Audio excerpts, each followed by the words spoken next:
আজকে আমাদের ফরেস্টের যারা শহীদ হয়েছেন তাদের শ্রদ্ধাঞ্জলির দিবস এবং আমাদের ফরেস্ট ডিপার্টমেন্টের ইতিহাসে ত্রিপুরায় 5 জন আমাদের অফিসার মারা গেছেন, শহীদ হয়েছেন। তাদের পরিবার পরিজনদের আজকে আমরা এখানে আমন্ত্রণ করেছি।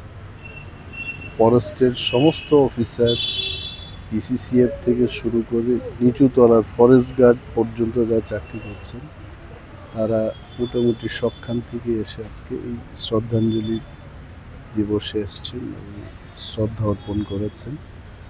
যারাই ফরেস্টের জন্য শহীদ হয়েছেন তাদের পাশে আমরা আছি এবং বনকে রক্ষা করতে গিয়ে যারা নিজের প্রাণ দিয়েছেন পরিবার পরিজনদের প্রতি আমাদের সমবেদনা এবং শ্রদ্ধা চিরকালেই থাকে। এই বার্তাই আমরা দিতে এসেছি।